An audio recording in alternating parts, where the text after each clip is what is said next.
wasn't in, like. No, it was This is just, thank you for I'm your totally service. tipping my toes, I'm Uh, just tipping my toes in retirement, I'm slow. We're not allowed to retire. No, it was just, I'm totally. I don't know what I'm gonna do with myself if I retire, that's my problem, there's too much, not enough laundry and housework. You'll find something. You'll find stuff you. Terrible. There's always committee work. You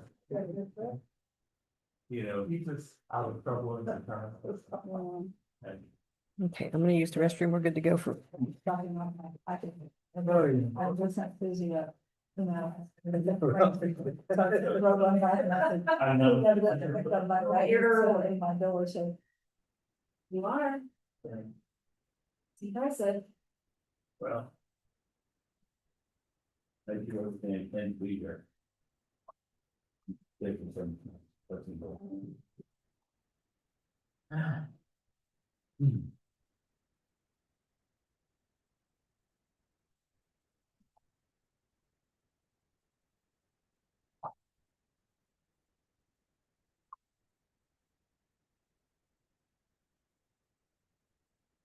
Well, Barry was over at River View last week playing poker. Oh, yeah, they couldn't now.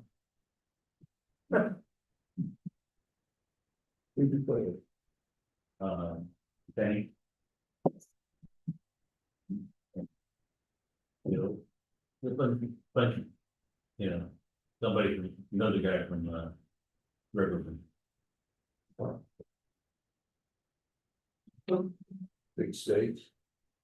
We played a quarter. No chips, but, you know, the first time I played, I went to the bank and got a roll. And that was good back to the bank, yeah. Hey, Pete. How you doing, man? I played poker. I taught my grandson, he's 15, I played Texas before.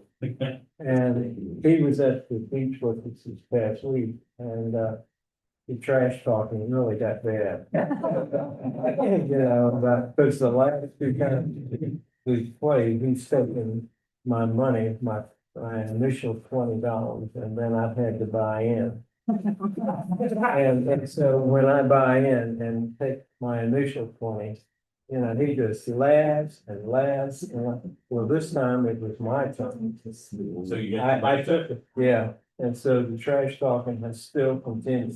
And he's something else.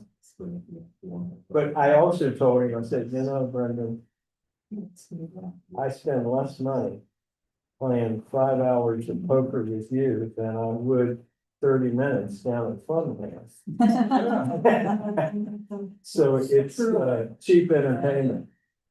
Well, you had a 12-year-old granddaughter, and we were done, and we led training for the weekends, and we were playing Mexico. Yeah. She was over our place, they had her, played, and we played Texas Hold'em. She went, what you, but for real. I mean, I had chips, and but Well, we for $20 is about it. And but that lasts about 3 days worth of playing. So That's pretty good, that's a good. yeah, it's she doesn't think of it. And you know what, though, it does teach thinking and logic and a lot of other. Bible, you know, how you evaluate a hand, how you look at other people's cards, you know. You know, it's not just running around the board and playing Monopoly, I mean, this has some, you know, a little more than just luck. We found though he plays a different game when he puts his own money up. He's far more conservative. If you're just playing regularly, you know, with the chips with no value to them. Oh, yeah. You know, I mean, he gets wild then, like, Yeah.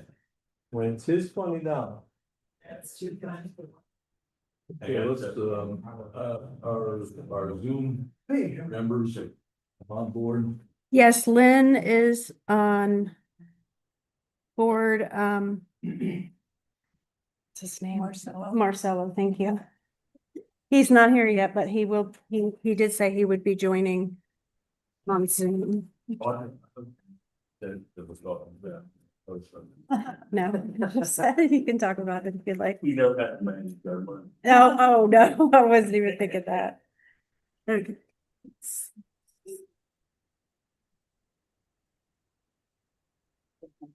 It is 10:01. So then you can learn. That might, how I'm one and one. turn it on at the bottom. Yeah. And you on? Yeah, there you go.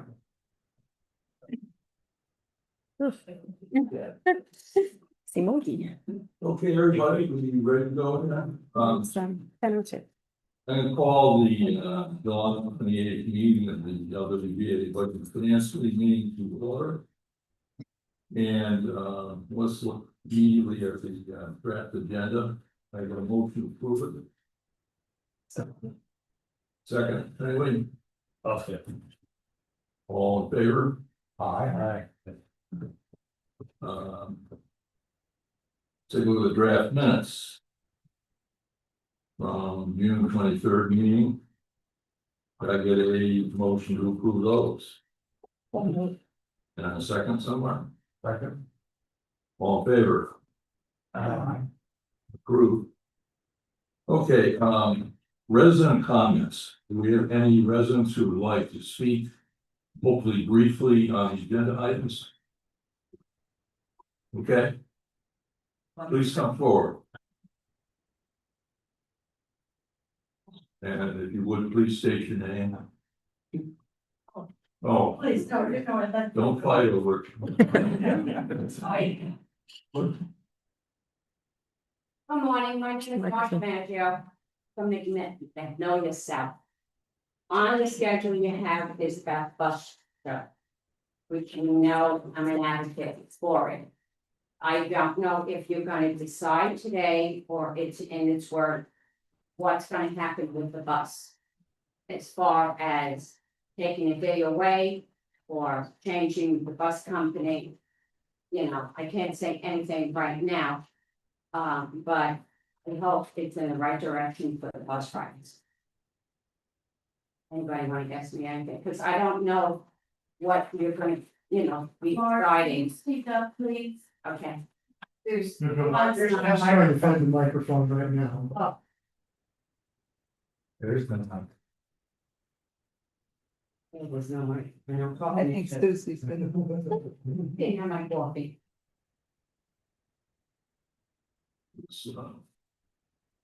No, my.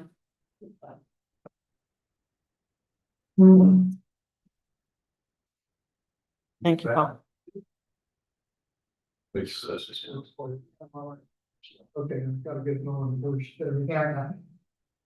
Hi, am I? Oh, you're on. That's good. I'm on. I'm March Manager from Magnolia South. I'm an advocate for the bus shuttle. On your schedule today, you do have the bus schedule. I don't know what you're gonna discuss as far as leaving it for 4 days or taking a day. Or shortening or what you are gonna decide on it. There's a few other ladies that are here also. They're probably gonna talk about it.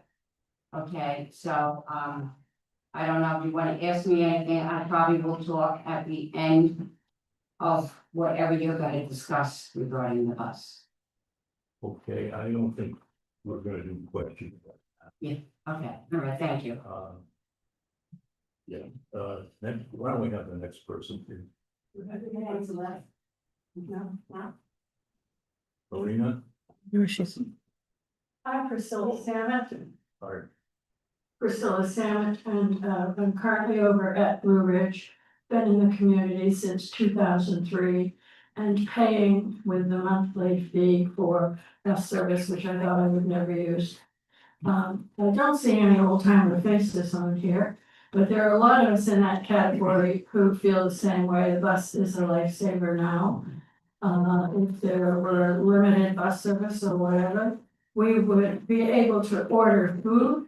We would be able to take an Uber, which is very expensive, for the long term. Unfortunately, I cannot yet find a doctor that makes house calls. So the bus is critical. The bus also is one of the proffers that the developer made at the very beginning, the creation of this community. And one of the proffers was for bus service and for restaurant. And so we don't have a right to remove that without changing the zoning, because this is a special zoning in this community. I also passed on to Paul Dunham, I think, and I passed on to Audra, actually from the courthouse, from the Loudoun County office itself, from the law. Also, when we changed from Leisure World, we paid a consultant several $1,000s to find a name for us that would comport with the LWVA tag. And it came out Lansdowne Woods. The reason was to continue forward every single thing in the old documents to the new documents. So I've actually heard on the bus maybe that somebody seems to think we can do whatever we want, but we are still beholden to those documents. And again, if I'm preaching to the choir, please forgive me. The other thing is we cannot, under law, gerrymander a budget so that there's only a 2% increase. The budget has to reflect true costs. And so I see so many volunteer activities in the connector. There's lots of wiggle room, and I do hope that the committee here will make a recommendation that comports with those guidelines. And thank you very much. Okay, thank you. Marina?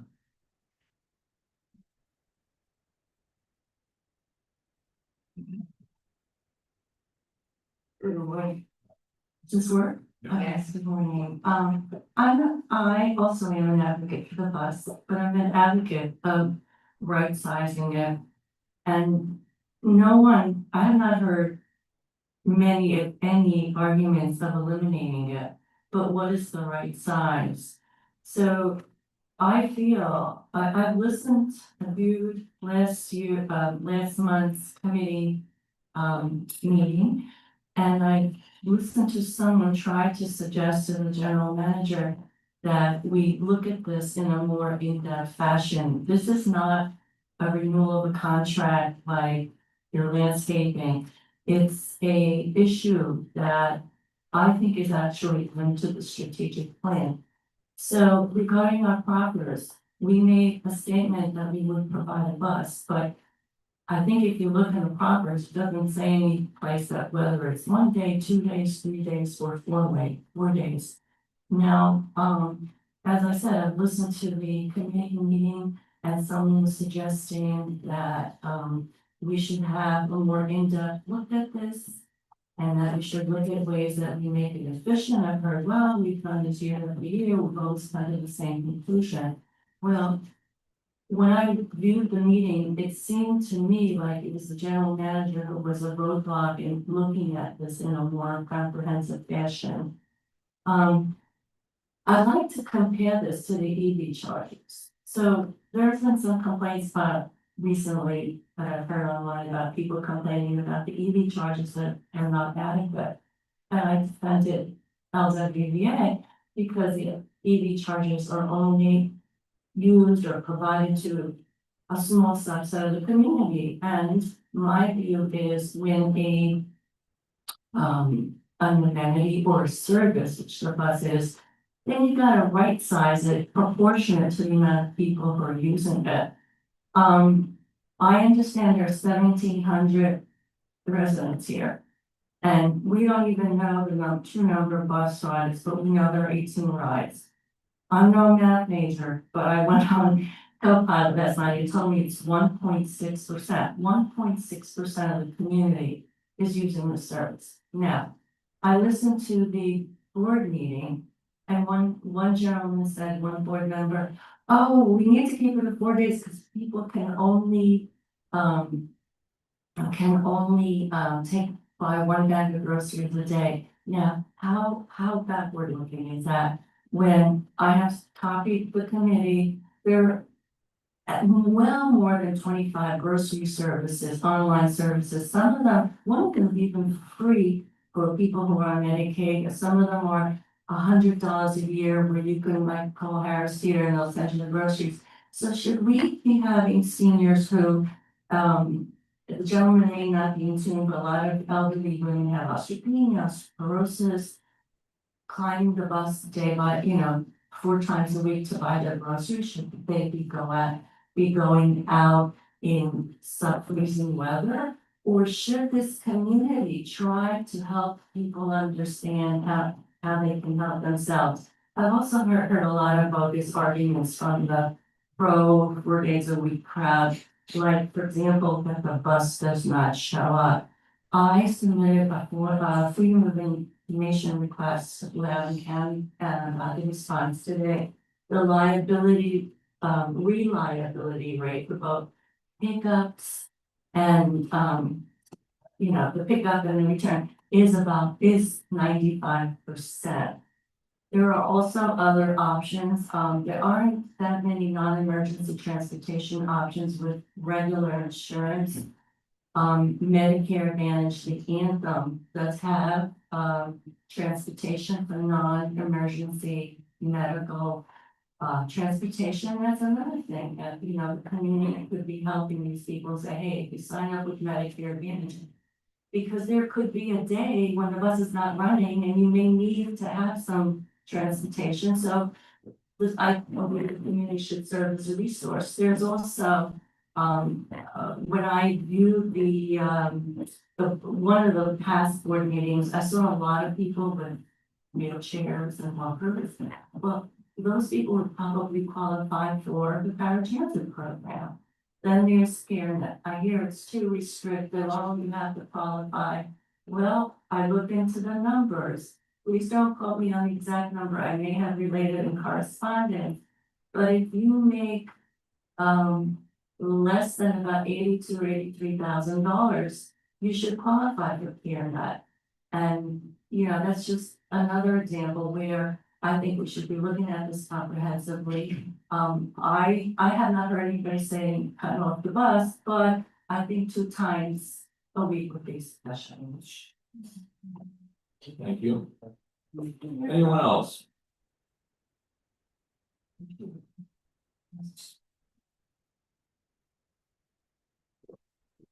Good morning, Ruth Jacoby here again.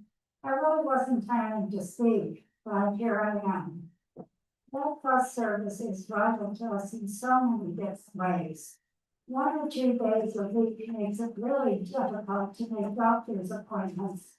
It's difficult enough as it is when we're restricted to 4 days. I don't want somebody else picking out my groceries. I want to see what the grapes look like. I want to see what the tomatoes look like.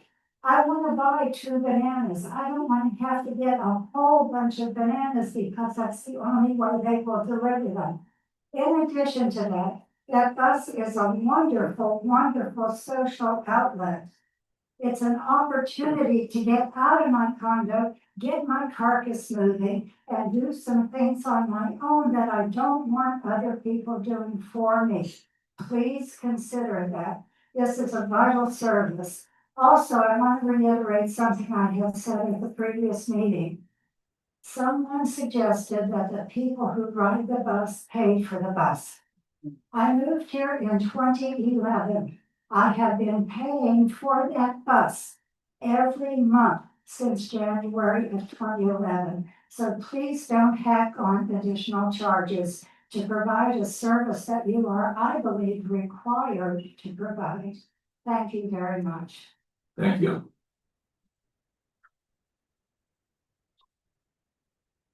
Anyone else like to speak? Okay, good. We'll just, we appreciate your thoughts on this, and obviously we're gonna have interesting discussion in a bit, but we will move on at this point.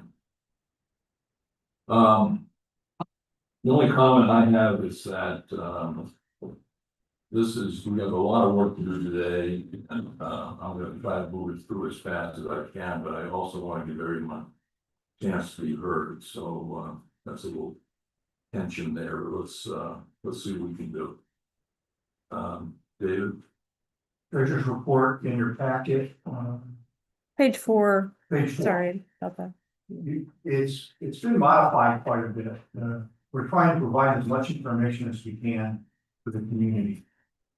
Essentially, the left-hand side is our investments, and the right-hand side is our projected expenses by year based on the new reserve study that is being finalized as we speak. I don't think there's any change to it coming. There may be some change, but it'd be minor at most. What you don't see on that is year 2031 and 2032 both are in excess of $1 million in expenditures. So we really need to be saving our dollars right now. Having said that, I did make 2 transactions. On the bottom, working capital operating CD came due, and I just rolled it over for 2 years, so it's $25,000. It was in CDs, it's still in CDs, it just has 2-year later expiration date. And then on the cash preferred savings at the top of the page for replacement reserves, I made 3 purchases of CDs at $50,000 each. One maturing July 27, one in January 28, and one in July 28. And that's in order to cover the expected expenditures in 27 and then also 28. We're gonna have to add more to 28 as we go forward. As the monthly contributions come in, we'll be adding more CDs. Each of the CDs that I purchased for 27, 28 were in excess of 4%, 4.1 to 4.3%. So we're getting a much better rate. Any questions? Okay, thank you very much. What about? Okay, my report is on pages 5 and 6 of the packet. Apologize for the error on the front page there. Didn't have the right page numbers. Building and Grounds Committee did not meet during the month of July. Their meeting will be August 13th. The Reserve Study Committee, they met last week and they voted to recommend approval of the updated reserve study using a 3.5% investment return assumption and a 3% minimum replacement threshold, and that is 3% of the total replacement reserve value. If that is adopted by the board, the study recommends an 8.6% increase in replacement reserve contributions. And that is the number that we used for the first draft of the budget.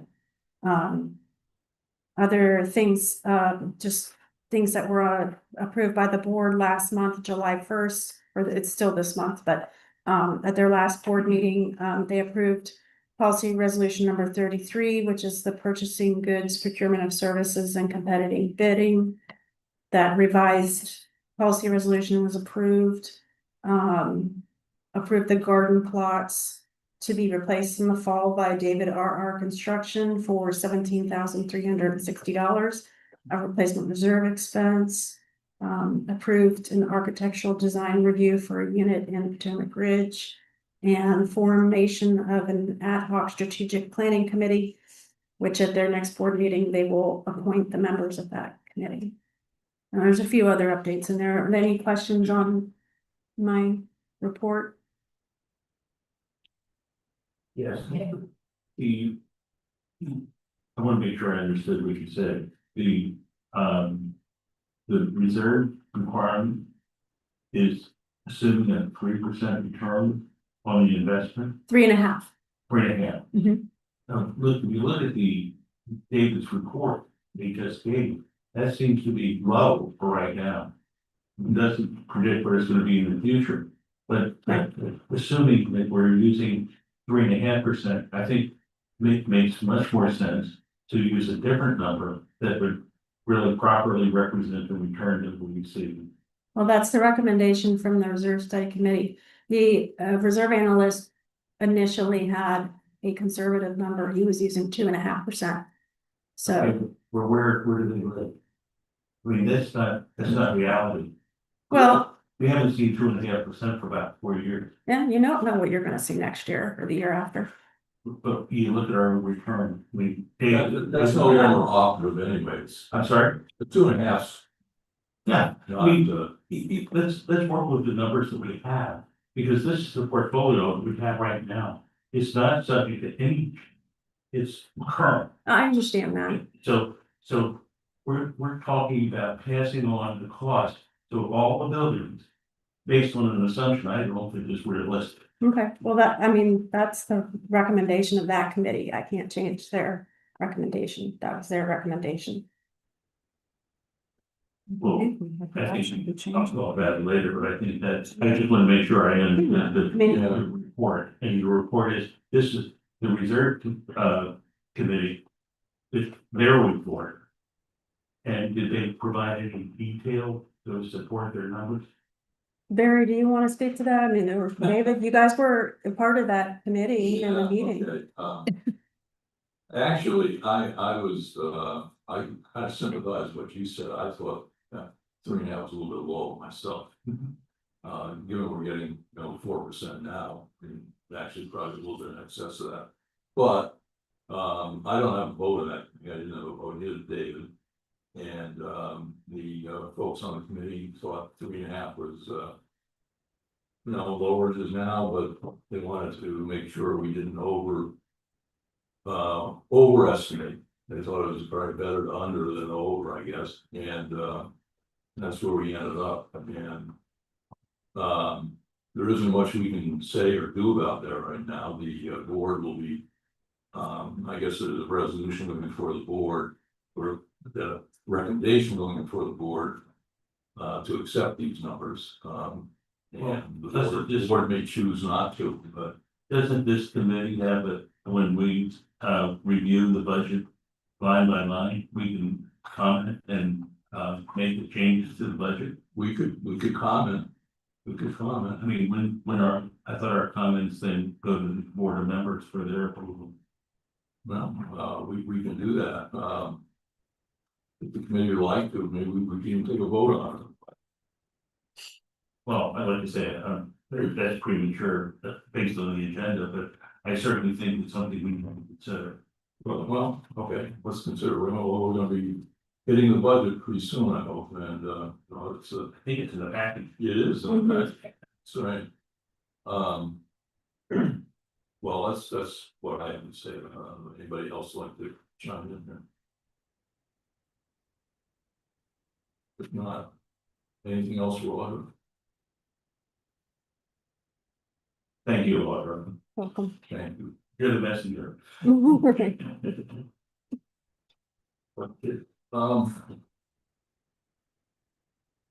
Okay, correspondence, thank you, Marina. We've heard your comments earlier, and we certainly appreciate everybody appreciates the effort you put in the research on these things. And we will be talking further about the transportation situation very shortly. I have nothing else regarding that. Anyone else want to comment on correspondence? If not, Kathy. Okay, we ended the month of June with a surplus of $5,200. Unfortunately, that's $4,400 short of the budget, but not too terrible, not too far off. Does anyone have any questions for me? Yeah, I have a couple of things.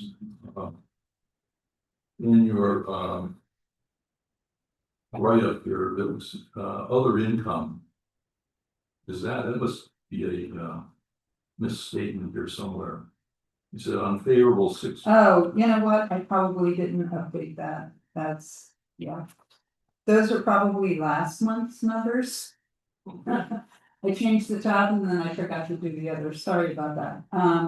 Yeah, other income was favorable and that was mostly due to rental income. And same comment with activities expenses, there's something there that does seem like. Yeah, I forgot to change that. Wow, I need to Oh. prove my work, man, Terrible, you know, terrible stuff. That's all I have. I'm glad, I think we're doing pretty well so far for the half year. Since I've been on the committee, it's the best we've been doing. last 2 years since, Yeah, I have a question. sure. The balance of the year, are we facing any other projects for replacement reserve? Is anything in the operation, Think other than the so. timber replacement? Mm, I don't No, think we have so. some, no, So we just have the timbers, not for replacement reserves. Yeah, I think that's the only. so we should be underestimate for the replacement reserve for the year. Mm. Which is good. oh, sure. Makes it easier to do. Thank you. Any other questions for Kathy? Okay, good, moving right along. Building and grounds, anyone here from building and grounds? Let's see. Yeah, sure. Would you like to come forward or you? Well, we didn't meet last month and, the last thing I can recall is that we voted on timber issue in regard to, I can't really add any more to that. Okay. We don't have any new business as a result of this, I guess, so, No, anyone else, questions? On the ground? Okay, now, get into the fun part. Also resolution number 20. Which we went round last month. And, I'll tell you where I'm coming out on this. Where everyone else is. I was kind of skeptical about this, the new write-up last month. But, the reason I was that I was under the strong impression that reserve study included items that were basically miscellaneous in nature. In other words, items that were under $1,000, but weren't really specified. We talked to, was it Doug? Doug, mhm. The fellow who's doing the reserve study about that. He said, absolutely, there's no miscellaneous categories involved. Everything's backed up with specific items of over $1,000. And in that case, that changes my mind on it. I'm okay with the way it is right now. But I think there are probably some others who have different problems with it. And if so, let's talk about right now. One thing I did want to mention, and thanks to Kathy for pointing this out. Section 1, letter F, number 2 on page 38. She believes should be deleted.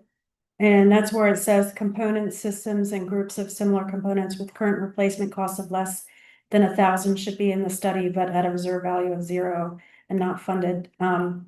We typically don't do that, and Doug explained that the month before last. So taking that out, I think is okay. Everything else, I think, makes sense. So I don't quite understand what you just said. What are you talking about? Removing Deleting number 2. number 2. Because basically it says that anything less than $1,000 will be in the study, but it's gonna have a value of 0. But that is not necessarily the case. That's not how he designed it, right? Just right, number 2 altogether. That's what we're thinking. But the other things would apply. Anything over $1,000 is in the study. And then, well, for number 3, we would delete the part that says notwithstanding paragraph number 2 above. Then number 2 would become expenditures for individual items costing less than 1,000 may be charged to reserves when it, is part of a reserve component system or group of similar components. It's a subcomponent, or extends the useful life, and then it gives the examples like a motor. If it were $400, even though it's 1,000, we could still pay for it out of replacement reserves. And there's a few other examples there. Comments?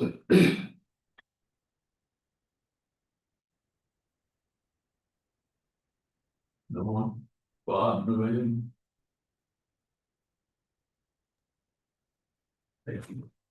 I'm okay with that deletion fact, I think that, So you just renumber 3 and 4 to 2 and 3 Yeah. and strike that notwithstanding. Yes, okay, well, we would. We need to make a recommendation, I guess, it's very good. Yeah, you have a question. Okay, good. The exhibit, the apartment is not open. It's not completed, it doesn't have the information about the last update. The numbers that are just not there. that's just for the template that goes with the policy resolution. It would be filled out each year. I did notice a typo here somewhere that didn't make sense, but I can fix it.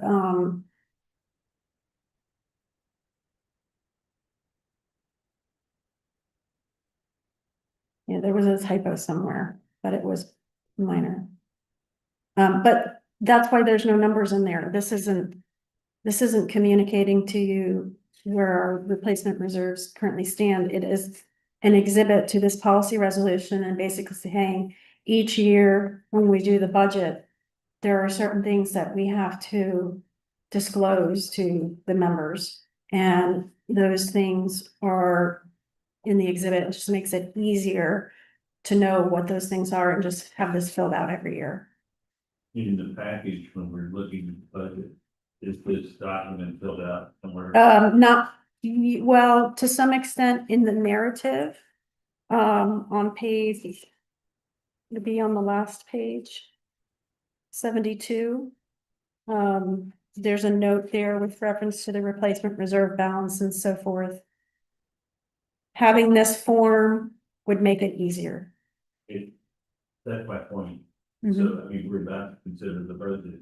And this form certainly would be very relevant, maybe making my decision, knowing what, is that the big part of our budget, the replacement reserve, Mhm. knowing what these numbers are would be very helpful. Okay, well, we can fill it out for next month, but this policy hasn't been approved yet, so that's why we haven't done it. But this information is, I think, pertinent whether it's approved or not. Knowing what the research study says and part of our consideration of the budget. Okay,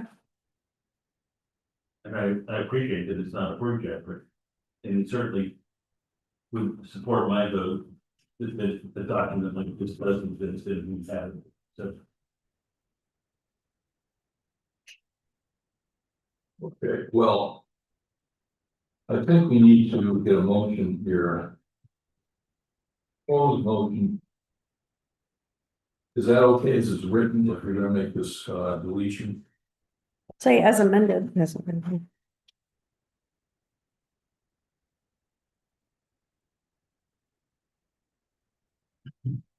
Your motion is okay. As amended? Yeah, so the motion would be that the Budget and Finance Committee recommends that the Board of Members approve the policy resolution number 20 as amended. For reserve for capital components, which will supersede and replace existing policy resolution number 20. Would someone like to put that motion out I'll make that motion. in a second somewhere? So, Any further discussion on this? Those in favor? Right? Any opposed? Passes unanimously, good. Like that.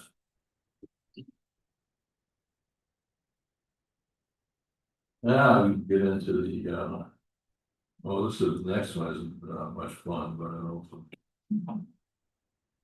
know. The natural gas contract, water, you're gonna have to explain this one. Okay, this is the natural gas commodity contract for Lansdowne Woods, and it's a community-wide contract. We have 30 some accounts across all associations here that are affected. And the governing documents authorize Lansdowne Woods to do this. We've always had a master contract for the gas commodity that is negotiated by Lansdowne Woods. So our contract is up for renewal December of this year. And we have Gary Murphy with Bollinger Energy. He is sort of like our broker that checks with the various companies to get the pricing per therm. And that is what is on page 44 and then also summarized on page 42. And basically his recommendation is to re-sign for 48-month year term, a 48-month term, which is 4 years. And that would be at 0.5920 cents per therm. And it may change slightly by the time this gets to the board. So there may be minor market fluctuation. So with regards to the proposed motion, it did say it's subject to confirmation that the final pricing remains substantially consistent with the quoted rates. But that is the recommendation. Currently, we're paying 0.625 per therm. So this would be less. This is less than what we're paying right now. Right, This is going to affect what, November 1st? the gas bill. December goes into effect in December. So it really doesn't have any effect on this year. No. All right. Any questions on this? Sounds like a good deal to me. Would anyone like to move the proposed resolution? I'll move that we approve the proposed resolution as stated in the author's memo. Okay, very good. Now do we have a second? So I'll say. Okay. All those in favor? Opposed? Passes unanimously. Okay, now we'll get to the shuttle bus.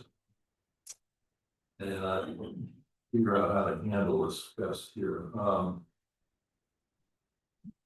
We have ways to set up. We have 4 different options that we can vote on. That's to do with 3-day, 4-day, and carrots for hire, and the anonymous low bidder. I'm not sure the best way to handle the 4 options is here. Does anyone on the committee have a particular option that they are would be anxious to get on the floor for a motion? I believe the 4-day option with the current carrier makes the most sense for the board. The difference in costs is between the other bidders was not significant. We know we have the satisfaction of the bus service, I think, has proven itself over the life of the contract. The willingness of the chariots for hire to continue on a monthly basis to show that they are considerate of the cost. And I believe that is long-term the best solution, and it does not jeopardize the budget. And it certainly maintains the services we've been providing for many years. Okay. Lynn has a comment. Pardon? Lynn wants to speak. Lynn, Oh, okay. go ahead, Lynn. So we're not quite. Thank you. Thank you. No, Uh, Thank you. Can you Interrupt. hear me? hold on one second, Lynn. Okay. I'd just like to, make sure what that motion would be. So you move the budget finance committee recommend board members award a extra contract, what are we talking here? We're talking, how many years? 3 years. 3-year contract to transfer hire for 4-day-a-week. Shuttle service at whatever the funding cost is, that's your motion. Yes, sir. Okay. Does anyone want to second that? I don't want to second it, but I want to make a comment. You had asked what Let's people, let's see if the motion's gonna hit the floor first. Anyone want to second that? I'll second. Okay, there's a second. Okay, motion's on the floor. Okay, Lynn, you're up. oh, so did the motion go through for the 4 days with the current provider? It's being discussed. That's being discussed right. Oh, okay, so it's being discussed. Yeah, so my comment is, I thought it was unusual that Chariots of Hire was able to lower their cost by, thousands of dollars after knowing that we were going up to bid. I guess my question, according to the last notes that Audra had, the due diligence on the lowest bidder, I think your spreadsheet said that they also had a fleet of buses. And I don't know who the other bidder is, but I'm going to assume they're reputable. Because I think you had said you were going to check them out or something. Mhm. I feel like the savings, I'm trying to listen to David sayings, that we should be careful with our expenses and stuff. I don't see the difference between a 3-day and a 4-day. And so that's my one comment. And the other comment is, I don't see why we can't move on to another vendor, especially if their pricing is several $1,000s of difference. So that's my comment. By all means, please. Thank you. I agree with Lynn. And my other comment is, do we really want to lock into a 3-year contract? Well, with any contract that we sign, we will have a provision that can get us out of that contract at the maximum of 90 days. We have a cover contract we put out on all of our contracts. Basically that says without cause, we can cancel the contract with a certain amount of notice.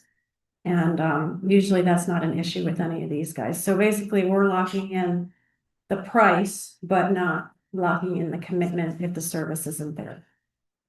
Okay. Tagging on to what Lynn said, I think we need to be very cautious with our finances. And very prudent with how we spend those dollars. And if we lose a day, I'm sorry, folks, but we lose a day. I really think we have to be prudent. Thank you. Okay, well, let's talk more about, let's see what the committee feels about the 3 versus 4-day-a-week. Parameter here. Lynn, do I understand you were leaning towards 3-day? I was leaning towards 3 days because the lower bidder is priced at about $82,000 for 3 days. And I'm curious as to why all of a sudden Chariots of Hire decides in their 3 days, they're still $12,000 more than our 3 days with the lowest bidder. So I'm just wondering if we went back to Chariots, would they lower even more?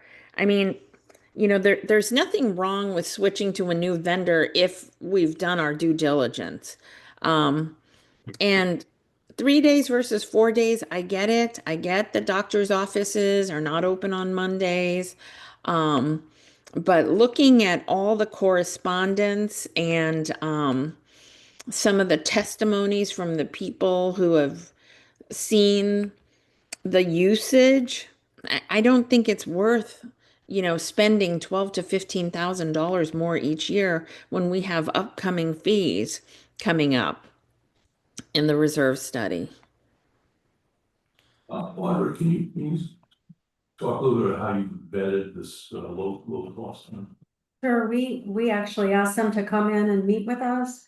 And Susie and I and Donnelly's met with them, spoke to them. First, obviously, and then met with one of the main players. And asked them tons of questions, to make sure that they would be able to meet our needs with respect to service, standards. And being able to accommodate, the people with disabilities that need to have the lift, the consistency of the lift operation, because sometimes that's been an issue in the past. What else did we talk about? We talked. Their location, they're close by, Mhm. I believe closer than Chariots for Hire, as far as the response time. If a van goes down, their response time to be able to service and send a replacement. So they're right in the area close by. So you're We're pretty- comfortable. You're comfortable. They're willing to speak with, I think, what's his name, the bus driver, current bus driver, Lamont. Oh, yes. They're willing to speak with the current bus driver that we have, if that's something that he'd be open to. So, yeah. Yes, Let me ask a question. by all means. Did we ask for references? And are those references information that we consider and decide if we do decide to change? What do other people have to say about them rather than themselves? Well, I tend not to put so much weight into references, because references are people that have been asked to give a reference. I'm not going to give a reference for somebody who isn't willing to vouch for me. These are not anonymous references. I'm not talking So- about individuals, I'm talking about if they're providing a similar service Yeah. to other parties. Exactly. And you contact the other parties and find out if they Yeah, are not satisfied. We can certainly do that. Like I said, that's not something I typically put too much weight in, because we're gonna ask them, can you please provide us with 3 references? Those references have already been made aware by the company that people are gonna be calling and asking about them. We like to meet with them ourselves first and make our own opinions, okay? The other thing is the purview of this committee being dollars. Okay, you're looking at dollars and what's going into the budget is what really the purview of this committee is. For the board, if this moves forward as far as going through with the lower price bidder, we'll get the references and we'll have them available for the board. I think the committee is not just being asked about dollars and the proposal, we're being asked about the number of days and the vendors. And I think it is a critical information. I would much rather know that somebody is not satisfied with service. And After the fact that. there also is a financial risk associated here. It's probably not a great one, but, you don't want to get hooked up in a contract that's not performing. And so, yeah, you're right, but there are different aspects to it. I have a question. Well, yeah, here. Does the price of gasoline enter into these bids? We pay for our own gas.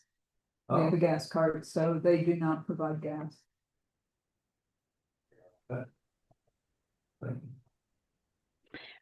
Can I say something, Barry? Just a reminder, Audra just reminded me, like, we don't have voting rights, but we do have a fiduciary responsibility to the board and the community to think about the financial risks over time. So when you're talking about a 4-day with the current versus a 3-day with the new, $36,000 a year is a lot, you know, that's all I thought about. I didn't, you know, I do think about, you know, the necessity for some of the residents, and it's not like it's being cut out completely. It's just trying to be a little fiscally responsible. The 3 days versus 4 days, and the new vendor who is willing to work with us closer. I feel like Audra and Susie did their due diligence, which is all we can ask as far as costs for our committee. I don't know how the board's going to vote, and it is their vote, but I think we should also think about the overall picture. You know, what's our reserve increase going to be, which we will hear in the next few minutes, and what's it going to be next year, et cetera, when we get a restaurant.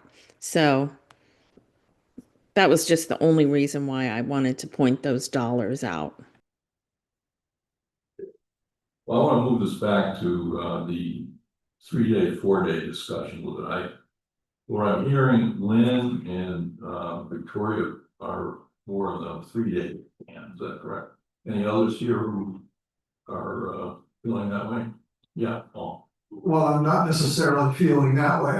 I am concerned about the impact in changing from 4 to 3 days, and what are the real actual downsides to that decision and to the riders of the shuttle. Because I think I really appreciate what Marina has sent us, which is the beginning of a comprehensive examination of what the real requirements are, or what we have to do legally, which I still haven't really heard yet. And the fact and the impact that it will be to the ridership right now, which I think is a big deal, but it is, according to the numbers, 1% of the population. And I'm not sure that I'm comfortable with changing one thing until we get some of these other answers. Because it's hard to get the camel's nose out of the tent once you've dropped it to 3 days. If we decide, you know, a year from now that it really does have to be for whatever reason it may be, that we can go back to that. I'm not comfortable with the amount of examination of the whole package right now. And I really like the idea that we do more of that. That's why I advocated that we have a working group, or whatever we want to call it, that will go into all of the aspects of it and lay it out. I don't feel like it's laid out well enough to change horses in the middle of the street right now. So my suggestion is to go stay with 4 days. And I realize it's money, but I'm hesitant to do a change to 3 days right now. That's my justification. Okay, that's fine. 3-day, 4-day, any other comments on that? They put part of it. Okay, now let's start about. I would think that, you know, we've had speakers both at this meeting and our last meeting. And this is a service that we're providing the community. And it's not a service that everybody's going to use. Just like the swimming pool is not a service that everybody uses, or you know, all the facilities that we have. We can't say you have to have a majority benefit to everybody to provide a service. And I believe that the need has been demonstrated over the years. You haven't heard people complaining we have too much bus service. Not from any, whether a bus rider or a non-bus rider. And frankly, at the beginning of the year, I looked at the budget and I saw that this was a way that we could save money. Okay, but I also thought that people to use the bus. And I talked to frankly, and some of the people are here today. And I told them to be here because it's important that they hear what the board is considering. And I'm looking at the minutes from last month, and we paid $17,000 for timber. And frankly, I don't know how that benefited the community. It may be a benefit of one of the buildings. But here we have something that service to all the community, everybody. Tomorrow, something might happen to any of us, and we need to use the bus because we can no longer drive. People who've lived here 20 years were driving in the beginning, and now they can't drive. So I think this is a vital service. And compare $17,000 to $12,000 that we pay to stay with Chariots for Hire, we don't have any complaints. If we do, I'd like to hear them, but if we don't have any complaints, why shake up the bus? Why not just ride it along like we are? And I don't think the cost is prohibitive. And I want to keep the budget down as low as possible. I see the budget here is now 4.2%. And that is certainly more reasonable than what I was expecting. So 4.2%, and if it's the difference between 3 days and 4 days, I challenge anybody to really support it, other than it costs less. We could make it 2 days and it costs less. We could do away with it altogether and we'll save all that money. But we are providing a service to the community. Everyone has that advantage. And I don't think we are doing our jobs to say there's any reason to change what we've been doing for so long. Okay. And he's paid for all of it. Can I get your autograph? Yes, sir. Well, let me turn to the other question here, the Chariots for Hire versus the anonymous bidder. I get the impression that Lynn, you're more leaning towards the low bidder, and maybe Victoria also. Is that true? Lynn? Yes, yes. Okay. Any others have feelings on comments on that particular issue? Yeah, I believe any contract we sign has we can get out of it clause if we're unsatisfied with the service. Mhm. So, my feeling is we can try the lowest bidder. And if we're not satisfied, we can terminate that contract, go back to Chariots for Hire. Maybe not for the price that they've offered now, they could punish us for our miscreants, but, we're not committed for 3 years if we're not satisfied with the service. So, I think we can take the risk. Okay, any other comments in this regard? I have another comment on top of what Bill just said. So this is a procurement process, right, Audra, where you went with these various vendors.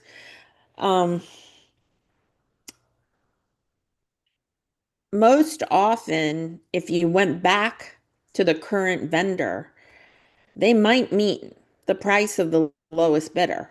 I'm just saying, oftentimes companies give a best and final offer. I mean, it's honestly only a $9,000 to $13,000 difference.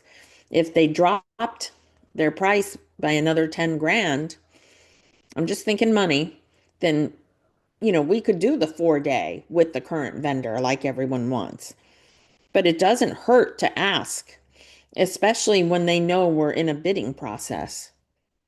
So this, just to be clear, this is already their reduced number. They already went down about, their original, was around, it was 130. And they went down to 118 because I told them that we were possibly looking at another one. So are you saying ask them for an even deeper discount? I'm simply saying, oh, there's another like we could present another vendor and all they can say is, sorry, that's our lowest offer. Or they can say, we'll meet you halfway, or okay, we'll meet that. But it doesn't hurt to ask, especially when we're making a final decision. It's just my recommendation. Yeah, I'm just saying I already did that to get them down to the one where they are now. The 118,650, that was not their original number. Right, right. Yeah. Well, you've, I was just gonna ask, is there anything other than them being the incumbent? And we have a warm fuzzy feeling about them. Is there any reason to stay with Chariots for Hire than the second vendor? And, if it's money, then that's pretty much a no-brainer, but is there other argument? Are we worried about the getting familiar stage or something? Is there any There always is a learning curve. change of courses? Sure. Especially if it's a different driver.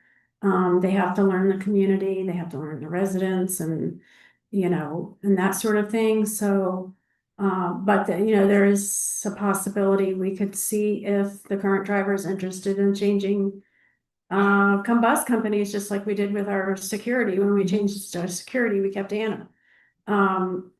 So I don't know if Chariots for Hire would allow him to do that, because sometimes they have non-compete clauses.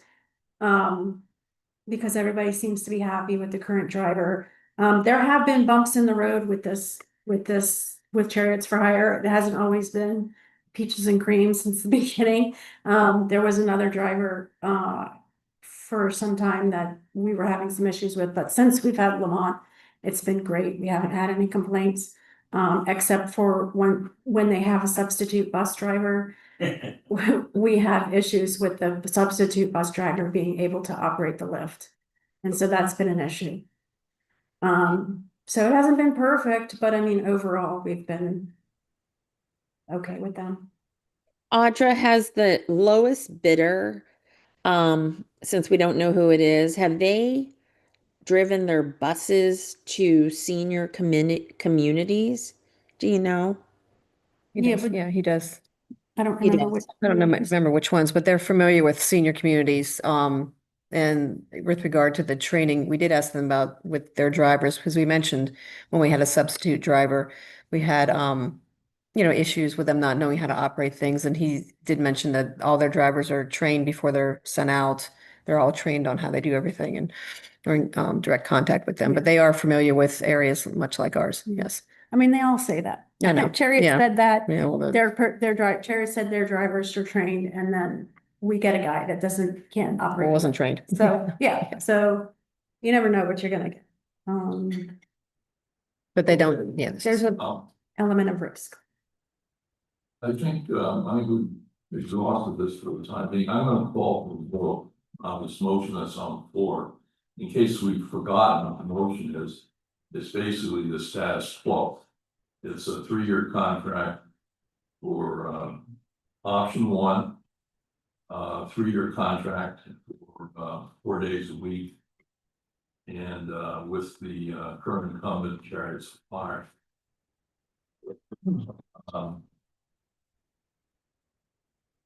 With that, all those in favor of the motion? May I hear aye or Sure. One. Would be wonderful. 2? Okay, Lynn, what did she say? Lynn, what? Lynn, did you vote to stay with the status quo? I did not vote yes. Okay, thank you. all those opposed? Okay, we've got a lot opposed here. Is Lynn voted? Lynn voted opposed, yes. You got that, good. Glenn, let's see, let's move to a motion. Let's look at option 2 here. Option 2 is 4 days service with the lowest bidder. Would someone like to make that motion? I will. Okay, let's hear it. I move that we, recommend to the board that they approve a contract with the lowest bidder for 4 days of service, as we currently have the service provided. Second to that. Okay. All right, any discussion? We discussed this thoroughly already, but let's hear for this particular motion. Okay, no discussion. All in favor of this? Lynn, you're voting yes? No, I'm sorry, I should have lowered my hand. Thank you. 1, 2, 3, 4, 5. 3, 4, 5.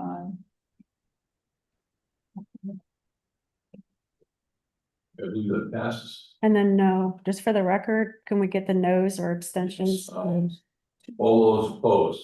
Victoria, Lynn, Virginia. Lynn?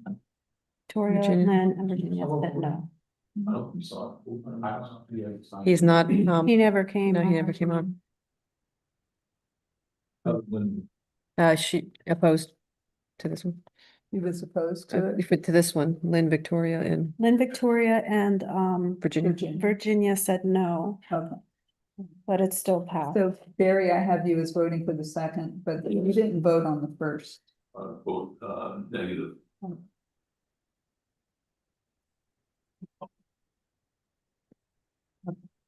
What passes, so we're staying with 4 days a week. And we're going with the, new fund. We'll see what the board does with that. We shall see. Yeah. Okay, it is, let's see, we're going on to the budget next. It's 11:07.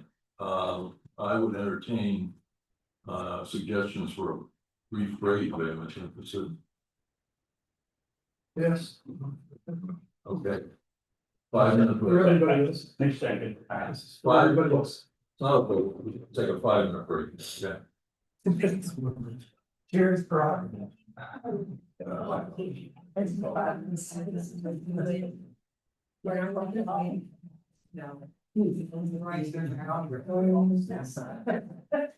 Main driving and managing what everyone calls. First thing there, her amount was. Oh, Us. I thought you're, how you call it now. Yeah. Want to get rid of it. Take these 5 minutes, you know, That's share. what I said. I have to- Oh.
It's very invited to it, but I haven't. Is there a reluctance to get a working group together? Because it's been brought up several times and it seems like I don't know how to make that happen. This is a little bit. I think we're overcomplicating it, it's my opinion. Yeah. That's not a bad thing. In what way? How do you mean? Well, We've already provided all of the information that we can provide. we haven't looked into these other things. So you're saying that you're gonna pay for anybody's Uber within the community? If I wanna go to Arlington, you're gonna pay for me to go to Arlington? Maybe they have to I mean- provide, I don't. How would I that have to- logistically work? How would you regulate it? How would you regulate that? I'm sorry. I mean, that would be, it would be administrative nightmare to try to regulate. I see the complication. Yeah. No doubt about it, okay, but I think it's part of the discussion, that's all. And I don't know how to implement it, but I do know that I want to know the answers to that. The other argument is that they want to ride the bus together. They don't want to. This is not a social, I hear you, but Yeah. that's not, we have this for social. Right. That's what this is for. We already paid for Yeah. that. I get it. Okay, we come back to order, you folks.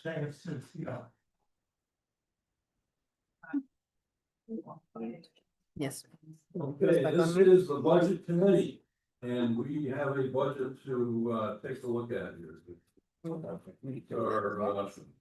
That wasn't, big job of the year. I muted us. I just took.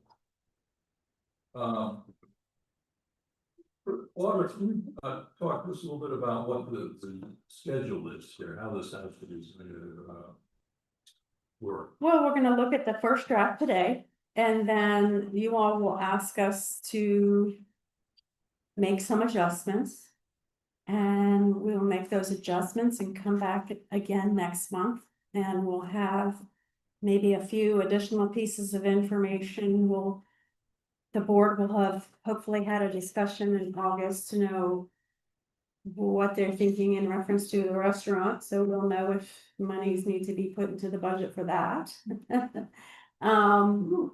I'll have a little bit more refinement on a couple of the numbers where I was waiting to hear back, and we just put in a filler for. And then in August, when the Budget and Finance Committee meets, it'll be the round two, and they have to have another meeting and to look at it a third time, we will, and once it gets refined to the point that the Budget and Finance Committee is happy with passing along the recommendation to the board. So, our recommendation to the board will be on the board agenda on the August meeting? No, September September. meeting. Okay, so we got the month of September for the changes, that's correct. Well, I mean, it doesn't, Okay, well, wait, I'm. It depends. I'm mixed up. Okay. September, you're talking about around the 1st of September. Yeah, so, yeah, usually the board doesn't vote on it until October. I mean, it can be voted on even in November if they had to, but I make a presentation at the annual meeting, which is in October, of the draft budget to the board. And usually they vote to adopt it at the meeting following the annual meeting at their regular. Okay. So you have up to the next 3 months to consider this. so. Okay, but this will be on the agenda in September, this September. Is that If needed. if needed? Mhm. No, I'm not on the board agenda. Yeah, usually I give them a draft, the draft in September if it's available, Okay. and they don't vote on it yet. They'll give some feedback, and then Send it back to us. they could send it back to you to talk about at your September meeting. And then in October, I'll present the final draft to them. Okay, fine. Okay. All right, What's the best way to do this? You want us going through this? Item by Line by item? line is usually how we do it. And, do you want to say anything in advance? I mean, hopefully you read through my cover sheet here. We'll be going line by line, so if you have any questions as we go through it, you can ask. That's fine. We're gonna start on page, Start on page 52 with other income, okay. because- I have a question about rent revenue. Mhm. What is our current monthly rent income from existing? Units of space? I'm trying to I find- took it out of the narrative because I didn't want their rents in there. Oh, okay, geez, I have to be real quick now here. I'm just trying to assess whether that 30,000. It's about is off- 2250 a month. Sorry. It's about 2250 a month now. That, I don't expect any changes unless there are increases. yeah, that 30,000 is not, that is assuming everything remains the same. That is not being optimistic that we're gonna get additional tenants or. That's based on what we have. Yeah. Well, Mhm. pretty close. All right. That answers my question. Interest income.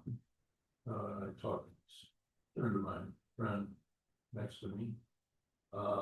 45, is that? I took that out of the most recent draft reserve stuff. It's close. It's close. It could be 1,000. I mean, we're not gonna make that this Yeah. year.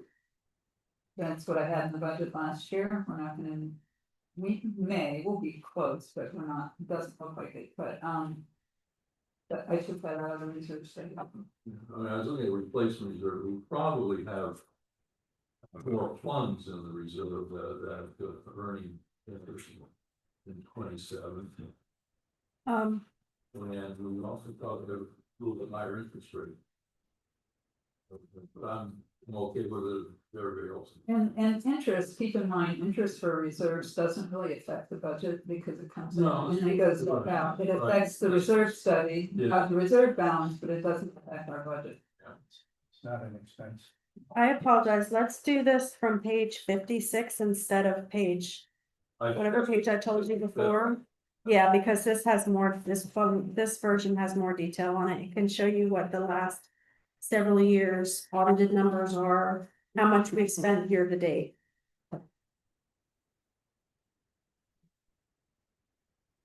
Okay, so we're on interest income, miscellaneous income. With rents really dropped. I'm sorry, I missed why the 27 budget has, for the rent income, shows it so much higher. Is it in anticipation of something? No, it's based on the current renters that we have now. Last year, we were short one of the bank space wasn't rented, Right, so that's why there's an increase. okay, it's that much higher with the bank state, wow. Okay.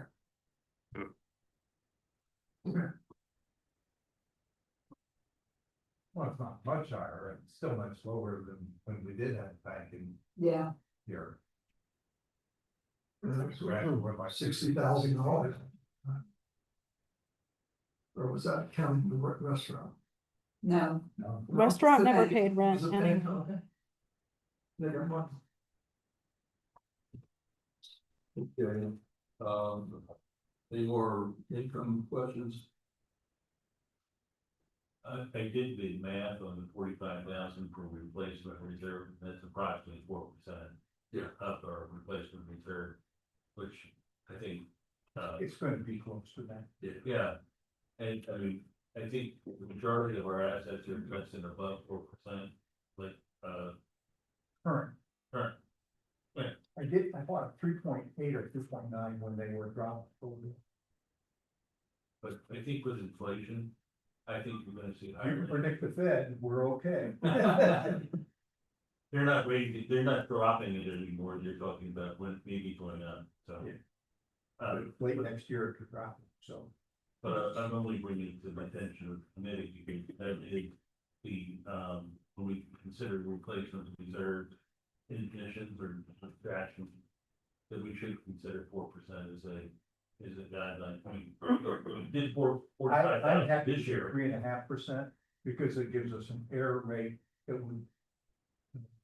It's not an error rate, it's an increase in the assessment, so It everybody. gives us a cushion. As if.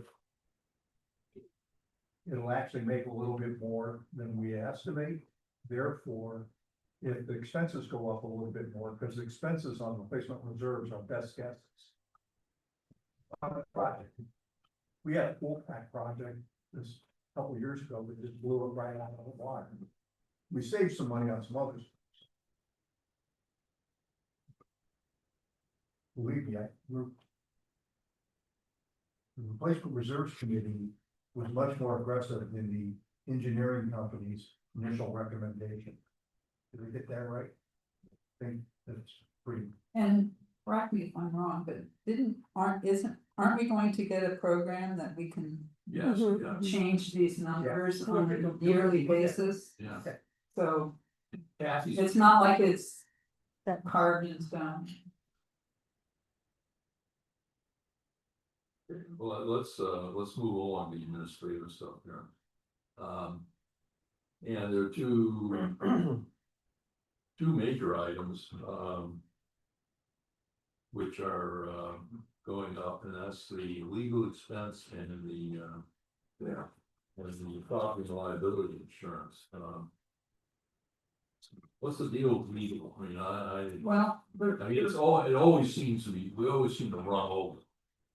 and that's why I increased it to the point I did. If you look at the audits from 24 and 25, we were at 82, then we were at 70. So as much as I would like to say, oh yeah, let's put 35 in there, I mean, that's unrealistic.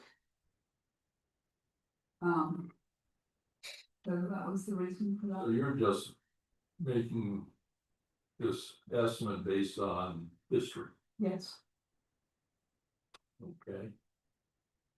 Does that have anything to do with the legal situation we're in as far as the restaurant is concerned? In other words, are we in, I haven't heard the discussion about what that.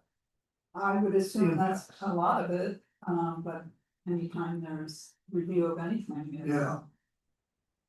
There is cost associated with having our legal counsel involved in that litigation. We do have defense counsel that was assigned through the insurance company, who is handling the defense, but our association counsel still needs to be involved to some extent and help answer questions and things like that. And she attends the meetings that the board has with the defense counsel. So we get those get billed to us. As of right now, those are not reimbursable from the insurance company, All right. although we're going to try. It's not likely that they will be, but Do we have any other risk that may come to us because of that situation? In other words, is everything covered, or is there going to be a surprise? I know that everybody wonders that, so I'm asking the question out loud. What And I exactly know are you can't asking? fortune tell either, but, what exactly are you? well, is there a possibility that something isn't covered by insurance that we will get surprised by? There's always a possibility that the insurance company could deny the claim. They always have a reservation of rights that they say, we've reserved the right. At this point, everything has been covered up until this point. We don't anticipate any major surprises, but the insurance company always has that reservation of rights where they could potentially change course. Just as an aside, it has nothing to do with the legal. It has to do with legal, but not. during the last year, actually over the last 2 years, we've done a lot of document. Right, for all the policy resolutions have been updated, which the law firm has to look at. So and they're not done yet, are they? No, Hopefully quite. done by the end of this. I'm year. hoping by the end of this year we'll be done. So we have incurred some additional internal legal expenses just because we needed to update things. Mhm. And I think that's been a pretty significant amount of money, by the way. I believe it. But that committee is probably the most thorough committee I've ever seen. I will- This isn't most of Yeah. Not to change the subject off of legal fees, but I do want to mention with respect to the management fee. That 4% is a placeholder. I'm waiting to hear back from Barkin Management to see what their proposed increase is. They may come back at 3%, but just to be safe for right now, we put in 4%. But I'll have that number for you by the next draft. You do that every year, is this a?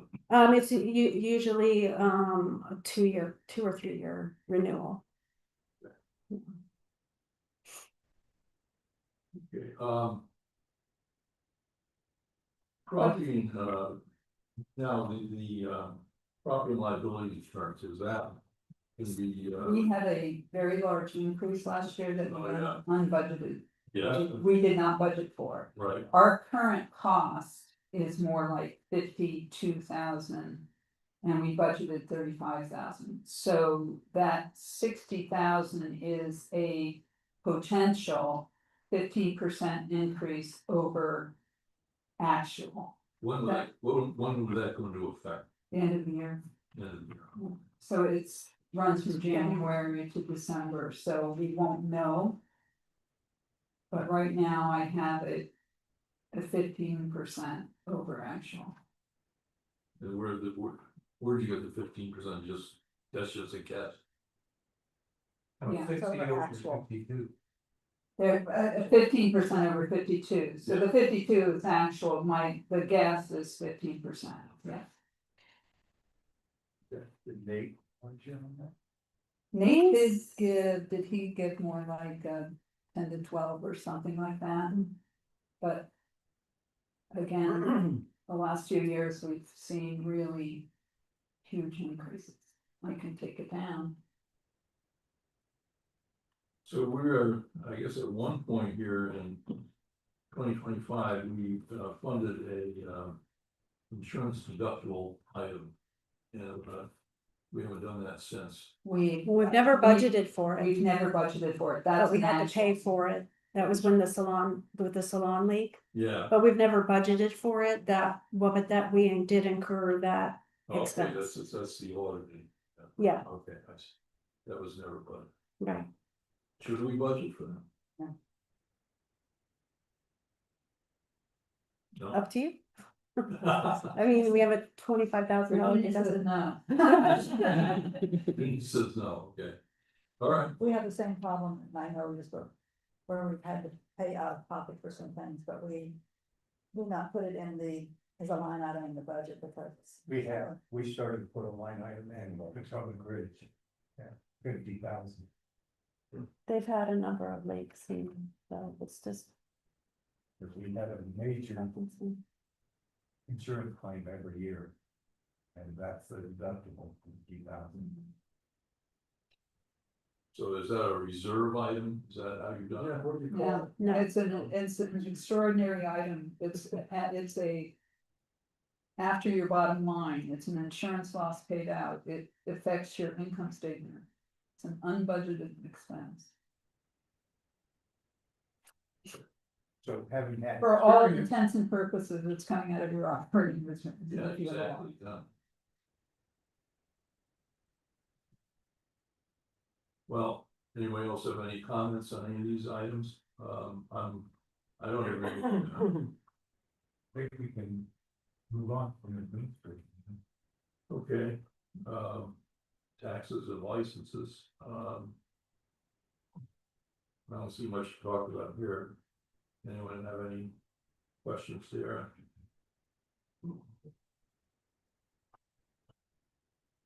And payroll, looks like we're saving a bunch. Payroll, the big difference is that we won't have the groundskeeper position any longer. Sorry, Is- what position? Groundskeeper. One at a time. We won't have a groundskeeper position. Dylan, gave his resignation a few weeks ago and, after his resignation decided that we would absorb his responsibilities through existing staff and supplementing it with Yellowstone, which is why when we get to the next page to Groundstone contract, you will see that increase more than we would typically want to. But still a savings, overall savings. Why a deduction in administrative office? Change in staff. We've had a couple of staff members change over the course of the past year, from when we did the budget last year. Factor the pay raise in? Yes. Mhm. Thank you. Okay, moving right along here. Service agreements. Here we got some big items, security contract. $21,000 increase. Bus contract, and that's, We can change that number well. if the board we'll see goes what along goes with, with that. yeah. I don't. Anyway. So I the have a sec- question, Barry. Yeah, sure. The janitorial expense, is that 5 days a week, 40 hours 5 days a week, 40 hours for 2 7 employees or 3 employees? It's 5 days a week, there's 2. On Saturday and Sunday, there's 1.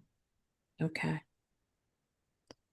And then the security contract looks like there's an increase, but in your notes, we're gonna go up to bid at the end of the year. But Yeah. are we just assuming that it's gonna be 20,000 more? We already have the proposal from Dunbar, and that's the number that we have in there. Although we are trying to negotiate with them to get them to lower that, just like we did with the bus. And we are also in the process of getting pricing from competing vendors. So that will be something that will come before this committee and the board within the next month or two before the budget is finalized. We'll be able to refine that number, but for the purpose of this first draft, we just assumed the status quo for this first draft for security contract line. So it's possible it could be lower than that, what I'm saying. Thank you. And now we have snow removal. And this is kind of interesting to me. I understand increasing this to 60,000. But then we have this snow reserve. So the board never asked that the snow reserve be added. And so I did as requested. Did you My request- own personal opinion, and it's just my 2 cents, is it's not necessary. I feel like if you're gonna budget for snow, any extra you have, if you happen to have extra, it goes into operating reserves.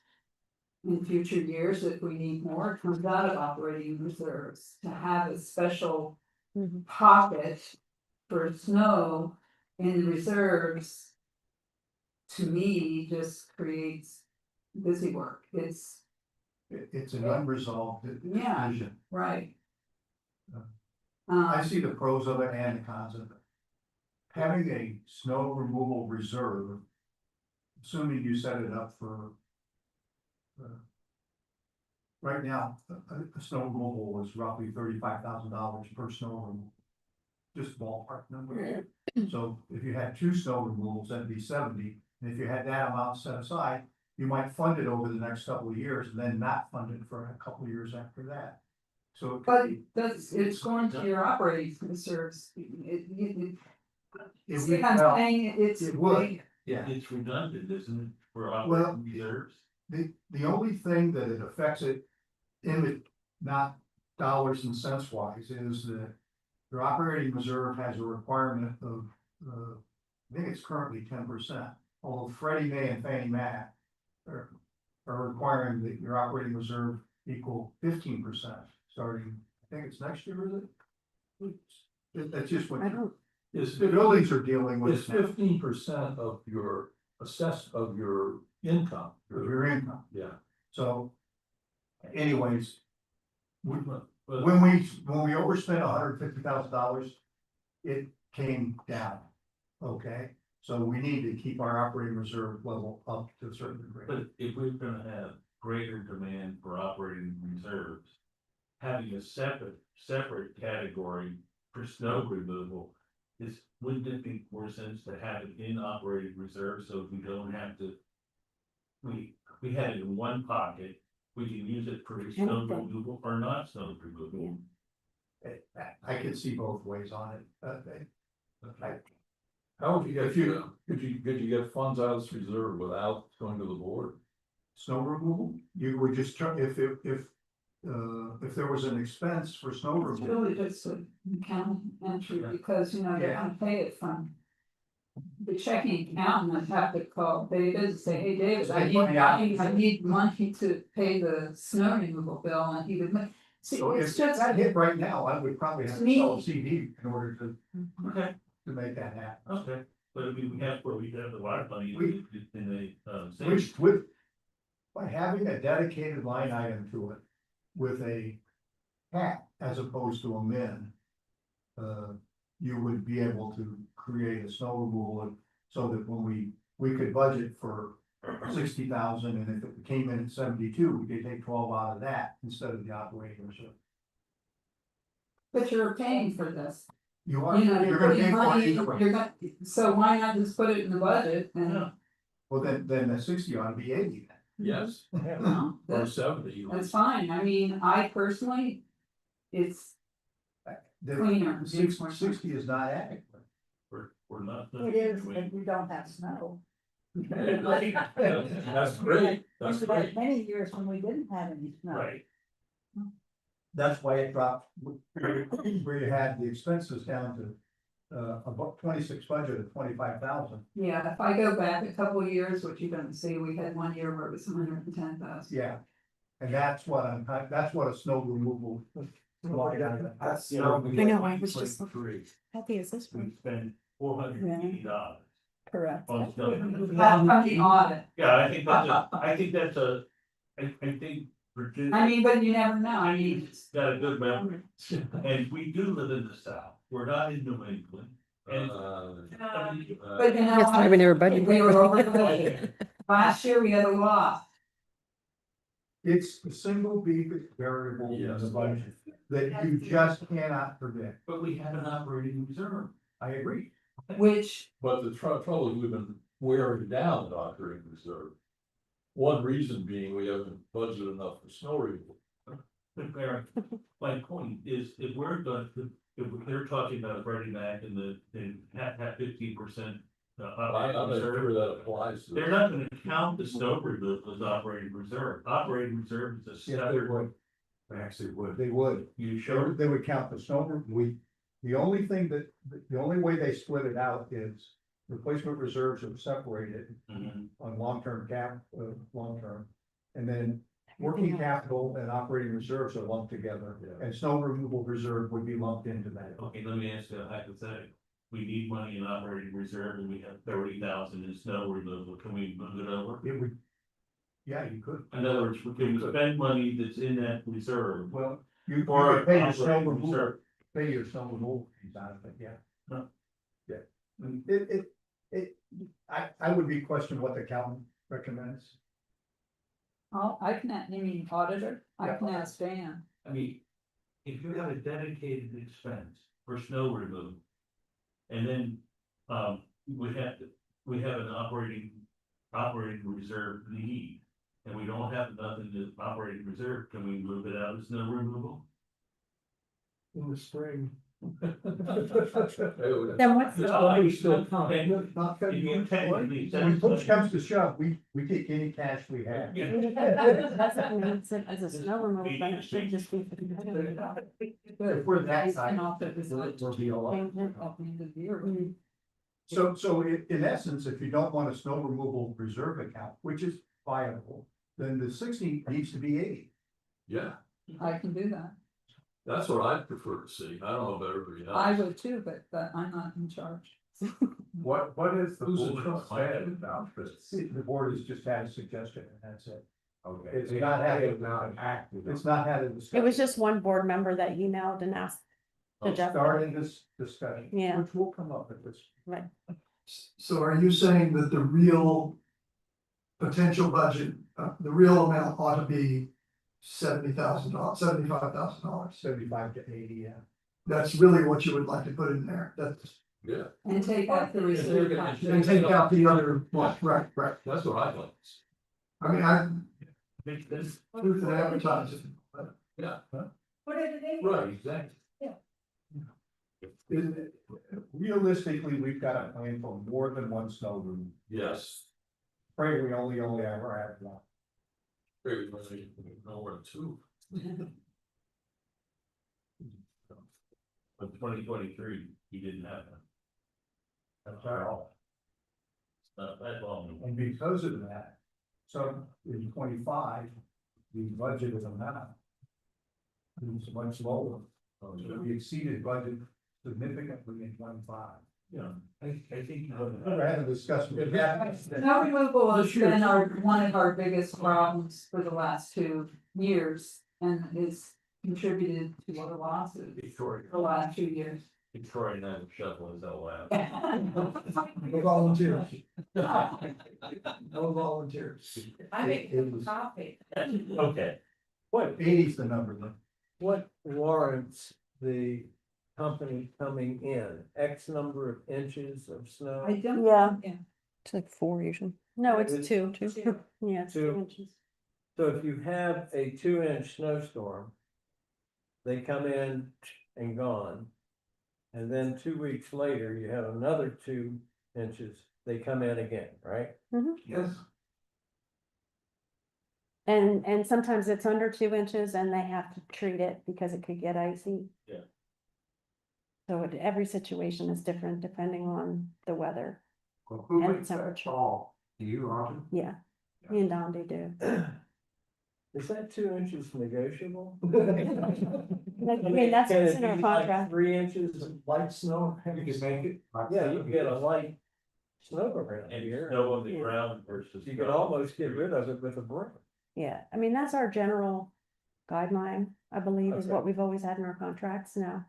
If we're getting like I said, it all depends on the forecast, the temperature, each snow is different. But if the forecast is for 2.5 inches and it's gonna melt by the afternoon, obviously, we're not sending them through. It just all depends. Okay, well, it's, is it the sense of the committee here that we're going to take that 20,000 out of the reserve for snow removal and put it onto the line item? So, That's what I understand. okay, let's do that. Let's do that. Okay, let's move on to utilities. Barry, Yes, go ahead. are we done with service? Oh, no, not necessarily. Oh, okay. Do you want to?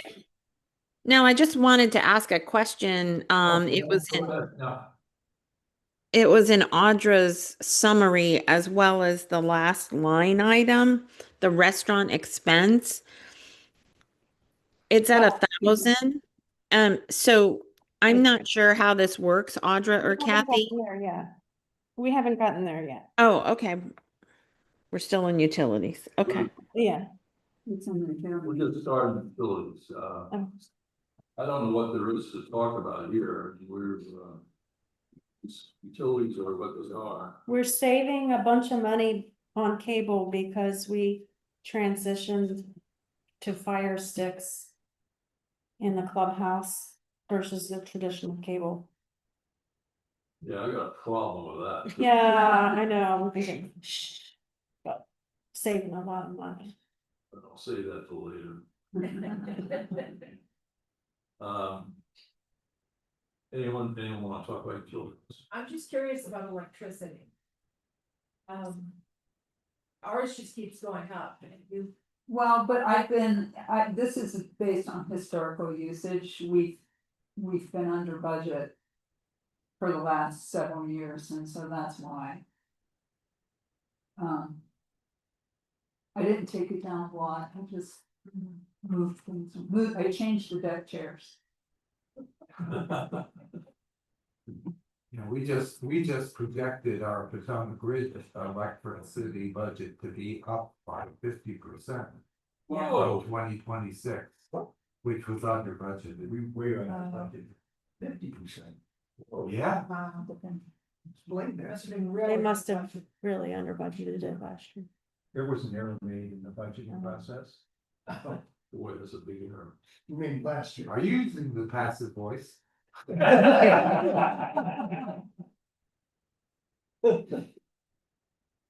Oops, Okay. we have more confidence in our current management structure than in prior.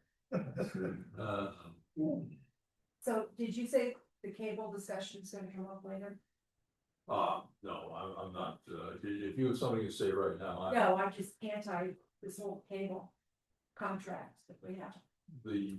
Oh, Comcast. For the, this is for this building, you're just. Yes. Yeah, just this building. What's your, for financial reasons or because you can't work the, controls?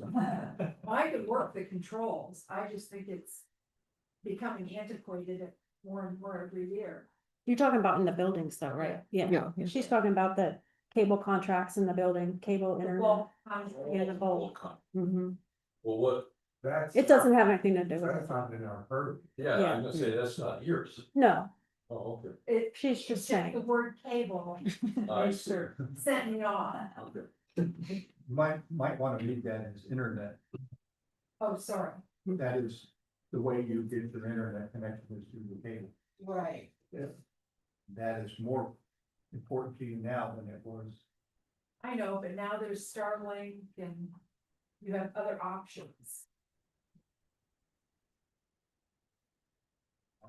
Not our purview, sorry. Okay, let's go on to repair and maintenance. And a lot of items here, we got grounds non-contract, which is a biggie. Is the big one, really, there's a, rest of them are rather small. That historic. Well, you said that's the one that takes Dylan's salary and Yeah. moves it to Yellowstone? But that. Not all of it, but it's also just, we're over every Every year anyway. It's like snow, you gotta get a little more accurate in how you got it. It's 55 enough, is my. Mhm. Well, if you're replacing someone's salary, 25 is not a very big increment. No, it's not replacing his entire salary. We're absorbing some of his responsibilities through existing staff, and then we're outsourcing some of them to Yellowstone. And it also depends on whether we have a lot of rain, if it's dry, those sort of things. Is there enough of a cushion in here for those things? I'm more. Certainly put more in there. Inclined to overbudget, Yeah. or something like that. Audra, it's Lynn. Does this line item cover like the brushery cleanup, like the sheep and all that stuff, or is that another line item? Or is that in our contract? The sheep, we're not gonna do the sheep anymore. The brush cleanup, you're talking about the The hillside. hillside? Yeah, We yeah. add I that just to our landscape contract, but I don't know if we put that in yet. Did we? Okay. No, but that's something that they already maintain that area somewhat. But What's- that yeah, extra work. yeah, he hasn't gotten back to me on that yet. Okay. But it is items like that, the refresh of certain things around the buildings, removal of, obvious shrubbery that's been there too long and it's dead and it's been, I think it should be a little higher personally, but it's not my money. Yeah, and the landscape, so we need to go back and look at the landscaping number again, because that is just what we have now. We need to, he really Mhm. needs to He get needs back that with in, us yeah. with that. Yeah, okay. So you're gonna relook at this, is that? We're gonna look at landscaping again, but. But I that think shouldn't that's- be, that shouldn't change the contract too much because, putting it in once a year to clean up, like to maintain the hillside cleanup. Mhm. It wouldn't, it's a 1 year, one time a year, either in the springtime or at the fall at the end of the season. So you think a few $1,000? Yeah, it's not gonna be, Okay. it's not gonna be a significant change. The outside contract fees are what usually keep the campus looking good. Where you go around to each building and you see certain areas that need some attention.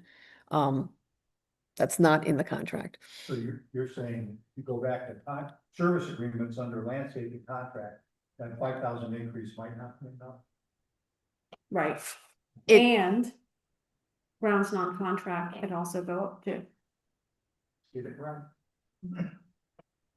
I think the 173 is not gonna be that much of We a have- difference. Yeah, way over budget every year, the last 4 years. Reality is hitting us. So let's put for now, let's put 178 for the landscaping contract. It's my suggestion, and then for the grounds non-contract, Like 70. 70. 70. Sorry. 75? 178. Back on landscape. For landscaping, Mhm. Grounds non contract, 60 would be a good number, 65. 70. I agree.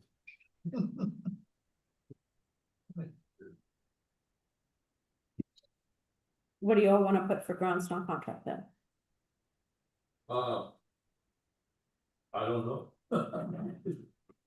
I have a question about that again. Sorry. So I listened to the reserve study recording and like there's work, I guess. I'm not sure. I'm not in buildings and grounds, but behind River Bend and Potomac Ridge, all that irrigation stuff, does that fall under reserves or will it be a non-contract item if work has to be done? When you say irrigation, do you mean drainage? Drainage, Okay. they were talking about something near the fence line or it might have been the drainage. Yes.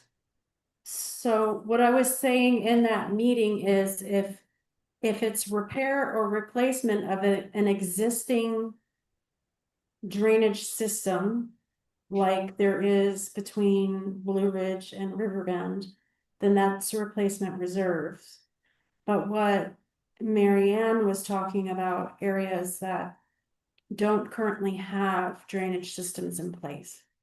And so if we were to install new drainage systems, those wouldn't be replacement reserves and we would have to budget for that. But I don't know what the solution is for the areas that she's talking about, if there are solutions. Okay. Plan for that? I mean, do we have a plan to do that? There's been the topography studies that she's past years. There's been a proposal submitted that come in that were not, I guess I wasn't here. You can speak to that more than I can. If I remember correctly, they decided not to move forward. I mean, with it, yeah, so- it's close to $40,000. It's a lot of money. Oh, it's a drainage. It's how the campus is. It's where, I don't know the solution with that. I don't, I'm not an expert with regard to that. I guess just draining water, you look at where Riverview is and how it's very, all the water coming down from there. And then behind those two buildings, Blue Ridge and Riverbend, it's quite, when it rains, where like the garden plots are, it becomes almost like a mudslide in there's certain areas back there. So it's significant. I don't know what the answer is. But Yeah, I don't think we have an answer, and I don't think they had an answer in the reserve meeting. But I guess my question is, if an emergency came up and they would have to dig a ditch, I'm not yeah. grounds, but would it come out of this line item? Like, would landscaping non-contract have to cover whatever that is, Yes. just in case? Yes. Okay. So yeah, I propose to increase that number. Okay, well, I think that's the sense the committee is to increase it, but, question is how much? And I don't have any sense of that at all. Dave was saying, 5 to 10,000, I think. That would at least take care of an emergency repair. And I'm, You're also looking at, you know, I hear a lot, you know, each building has their, I guess, thing that they want the upkeep to make things nicer to, you know, and there is a lot of upkeep that needs to be done. It's just over time that falls under that as well. So, you know, if you want your building refreshed, if you want things, you know, more manicured, new trees being planted, or grass, or I don't want to say irrigation, I won't say that.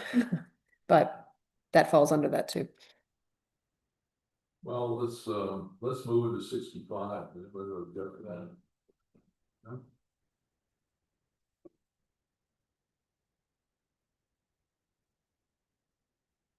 Okay, any other comments on repair and maintenance? I just have a question, on the two entries, the door related, door entry system and lock and keys, they're both being essentially double.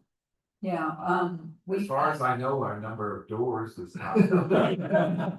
So what's going on there? Yeah, but anytime there's a repair to a door, the door handles and stuff that Donnie's had to replace, that goes to doors. The door entry system, the reason that isn't increasing is because when we changed the gate, the cloud storage and the cameras and all that is charged to door entry system. Oh, okay. It's not a great, Okay. it's not a great title for it, not, maybe I should look for something else, but anyway, I've been coding it to this line item.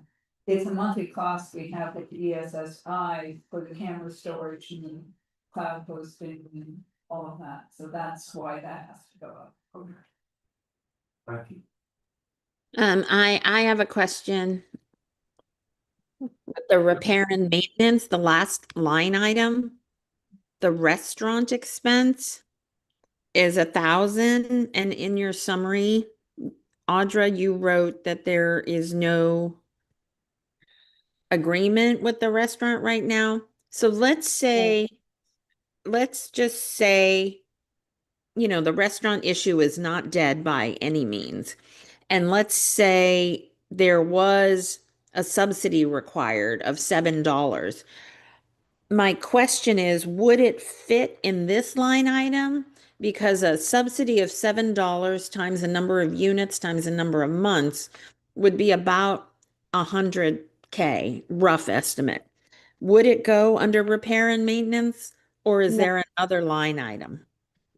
There's another line item for that. It would go under contract. We had, contract, we had a restaurant contract line item and it's hidden here because. We haven't had it in a long time, yeah. So it'd be under service agreements. Yes. Okay. A new line item. New to this budget. Correct. Okay. Activities? Is everything the same? Yes. So we're after 6 months. We're losing money on activities. Is that what that means? No, That's not what that means, is it? well, actually, in net activities is 700. Yeah, said we're to the good, so. So, are we gonna anywhere near a $10,000 loss this year? Well, we, Doesn't look like it to me. no, but you have to keep in mind that there's a time lag with activities. A lot of the money comes in before the Yeah, event is I paid. understand And that. so typically December is a big, draw on, yeah. Okay. Even New Year's Eve. Yeah. No, that's next year. Essentially, the board voted to fund activities to the tune of $10,000 a year. Right. And that's not like, That's different, though. no, that's really what you're talking about. Yeah. Between the income and the expense. They can expense 10,000 more than they bring in. Right. For the course of the year for activities. The board made that decision 2 years ago. Yeah, I think it was the 25. Well, the committee zeroed it out at this point, and then the board put it back in there. That was last year. That was last year. Well, I'm just looking at this, I'm wondering where the 10,000 is too much. You need 10,000. Say that again, sorry. I'm not sure we need to budget $10,000 for the activities in the coming year. I agree with Barry. We took it out last year and then we started nickel and diming last year. Putting it back. I know. Some of the activities recently have very little participation. I don't have numbers, but just based on seeing the crowd. So I'm not sure if it's because we're charging. But I think there was also an activity that was free, and didn't have that many. If there's a free activity, that's what the 10,000 is covering. We're paying for the performer or the lecturer or whoever, Right. and if Don Lease isn't charging, that's because it's being hosted by the activities committee. In other words, it's coming out of this 10,000. It seems like it's working, so why are we thinking about changing it? Well, if we leave it in, it's just gonna go eventually to operating reserves anyway. Correct. So how, it always, when I look at something like $40,000 is the budget, and then we meet it, which is what we see as what came in. That just surprises me that we're that good at estimating and bringing it in right on the button. So what I'm asking is how we're worrying about the $10,000. Well, we've always budgeted activities to break even, so I could budget, 12,000 income and 12,000 expense, it wouldn't matter. For the budget, it would have a zero effect on the budget. And you'll see back in the pandemic days, we didn't even get close to this, because there's no activities. But I've since increased it, trying to get it close to what is actual, but still, it has a zero effect on the budget, except for the board has decided to fund activities 10,000, so expenses are 10,000 higher than income. Whatever that number is, I could have said income's gonna be 35,000, expenses is gonna be 45,000. I'm just saying, we're planning on losing $10,000 on activities, whatever level that is. Or we're spending. Yes. So not losing. And that, I'm sorry, that's correct, it's not losing, but what I mean is We're funding, we're funding activities. which I think is a good thing. Yeah. A real good. Look, Or voted to do it. I know, I'm glad. It occurs. You can take it out and they'll put it back in. All right, let's leave it. I'm just curious what activities income customer account is. Oh, and that's an old one, and I'm trying my best to get rid of it. In the past, before we took credit cards, people would often pay for things, and let's say they overpaid or they got a refund, the trip was canceled, the money would automatically go back to an account. We kept an account here, kept track of ActiveNet, customer accounts. And so someone could call and say, hey, I want to register for something, can you take it out of my account? They wouldn't have to come over with cash or check to do it. I'm trying my best to get rid of that because now we take credit cards and I don't want to have money sitting here. There's money on the balance sheet, if you look at the financials, called deferred income. That's money that we've taken in over the years. Right. We still have it sitting here under someone's name, and I'm doing my best if they've been inactive to refund it. If they move, I mean, some people have moved and it's still here, but I'm trying my best not to have that, because there's no reason for anyone to overpay and, especially with credit card. We would have to achieve the money if it's somebody who's moved away. I do my best to find them, what I hope, my goal every time is, if I see a resale document coming in, if Jeannie gets a resale document request, she is to look at ActiveNet, does this person have an account balance sitting here, because if they do, they get the money back, because, Okay, well, let's, we can wrap this up pretty quick here, I hope. Replacement reserve, well, we know about that. And that's the new number. That's a new number, I Yes. presume, yeah, 8.6, that's right.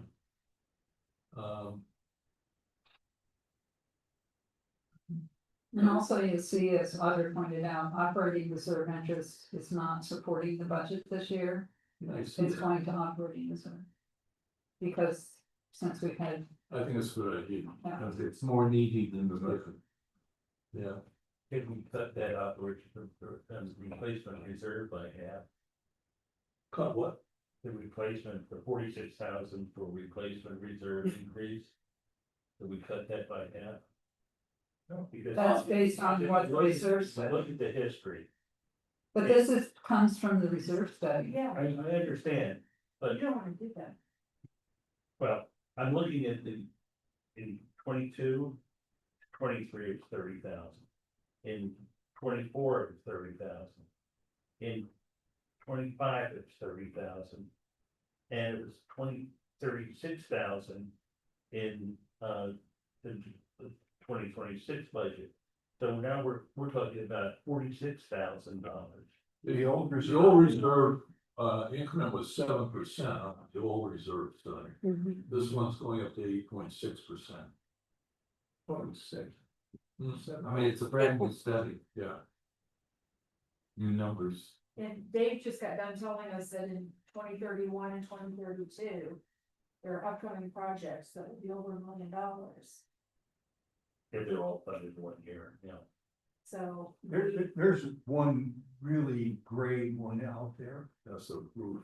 the roof of the roof, but it's still, it's in the study, you pay the engineer, I mean, to put it together a study. An hour ago, we voted to do away with the existing bus contract for $9,000. And now we're talking about raising $46,000 in replacement reserve, which I think historically, I mean, we've been increasing it, the numbers, I mean, we don't have the document as far as the reserve, I pointed out we had a blank document. We don't have the document. It's in your narrative. It's in. Look at under special note on page 72, it tells you what the replacement reserve balance was at the end of 2025. And what the Okay, mortgage so this ban. is the old, but, I mean, the old replacement reserve, right? 72? Oh, these were the financials. But the new replacement reserve, if you look on page 4, on the right-hand side, it says expenses for replacement reserve study and projected expenses by year. So we can get updated. Page 4?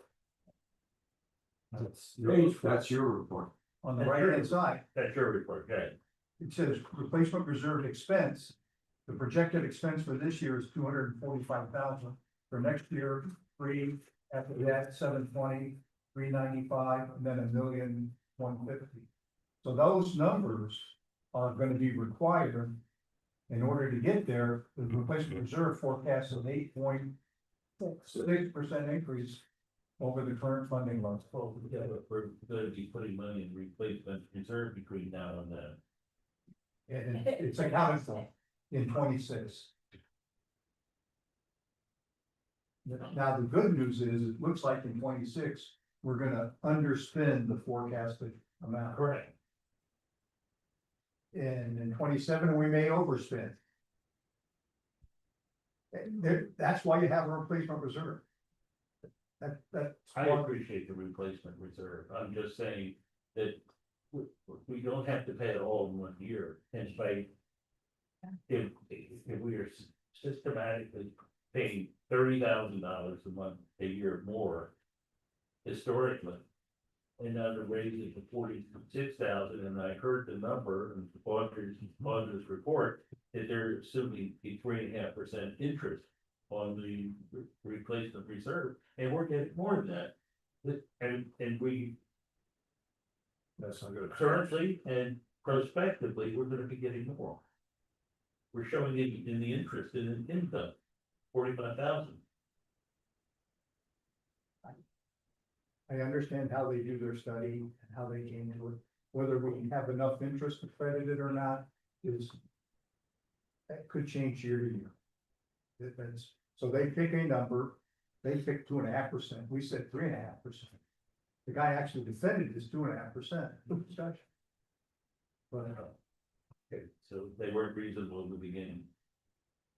you probably Well, the should set up- 2.5% is over 30 years. I'm sorry, You should set up CDs replacement expire in 3 reserves. years. I would like to. But right now, Every building had an opportunity to put somebody on. but my point is, do we? I see that you're pointing out the 23rd, and I fully understand that. But we are between now and 2030. We're gonna be putting more money into replacement reserve than we're gonna be taking out. Not necessarily gonna be, Well, this year we are. this year we don't. Okay. Well, in any event, this number is really not under our control right now. I mean, there's gonna be a recommendation to the board, and, if they accept it, that's what it's gonna be for, at least for this year. And I don't see any way to avoid that. So, I think 46 is what it is. Any other comments? I just wish we had reduced some areas. We were very good at increasing. You're right, you're right. You're right, I was thinking the same thing myself. But my view is that, this is, the draft here is what, 4.2%? That's way better than I I did a very expected. sharp time. And, Pick up the one. I forecast 8 to 10% increase for this, and it came in under 5. yeah, I'm literally shocked. I am sure. Did you include, were you thinking restaurant or that wasn't even part of the equation? Well, yeah, I was gonna put the $7. Oh, okay. Is that $7 right there? Yeah, but my guess, in fact, when we've had discussions informally, I couldn't believe we'd be under 8 to 10%. Oh, I couldn't. And having been around long enough looking at budgets, I think the personnel change was Yeah, I think very that's a big one. significant Yeah, contribution yeah. that I had not anticipated that being that. And Thank you, Kathy, for doing a good job. Yeah, absolutely. The accuracy this Yeah, year looks good to me. Yeah. Can't retire. Somebody's gonna have to do my laundry. Now, here's my We'll put that up line in budget. Here's my question. Why don't we budget for depreciation? I know it's. You know what, odd that's a cash good item. question, because it's not cash, yeah, I mean, that's, cause I had thought But that too, because still it's always, comes out- it's the, Even if we're perfect, it always hits the audit. and if we're perfect, we're gonna show it, yeah, so. Yeah. That's a good Can we question, go but back? it's not cash, but yeah, Oh, maybe, he says no budget for it. well, no, he hasn't, I mean, I could ask Oh. Dan, you could put. But Well, yeah, isn't that what the replacement reserve is providing? Theoretically, but actually, what you're paying depreciation on is the rental units. In the truck, right. the those, that's. It's But the that's, capital. that's based on historical Um, cost. Replacement reserves are future costs. And they're, you know, it's what I. Right, but I mean, it's But meeting. the- theoretically, it's replacement on both ends, you're right about that. But it, but still. It comes comes to what our final financials are every year. Yeah, We're it is. stuck with it. Yeah, absolutely. Gotcha. I don't know. We spend $30,000 a year on advertising. And advertising was increased because of every time we have to place an ad for an open employee position. It's expensive, and that's why I increased it. As She you- said 30,000 a year. She's probably looking at promotions. Oh, The, I'm sorry, you're paying communications, mostly that it's building link, Really? yes, Mhm. building link is Oh, good to 30 know. there is also a little bit of money in One there. time, long time. Oh, to be- okay, February. that's good to know. when you said advertising, I was thinking. that. Uh-huh. Thank you. Well, we haven't left you much to work on for the next. We're just waiting for it, we found that. It's almost too easy. So we provide an update to the buildings since everybody's. Yes, I gave them, because at first when I was first doing this, I was like, oh, looks. yeah, I did Yeah, on that- Friday. I told When I her, heard did the you? number in our building, I said, no, that's not enough. Yeah, we promptly raised it. So We'll take Yeah, it. they usually- I think we said 236, 235, 235. Whoa. Wow. But we were factoring in things that are not in. Well, you know, that, again, the board could have this restaurant discussion in August and add $30 a unit per month to the budget, for all we know. Yeah. So, Okay, listen, are we done here? Yes. Yeah. Okay, I know it's going over here to, Anna, I think. they gave up on us. For some reason, I left, I don't know why. But who knows? was your plan. So do I have a, motion to adjourn?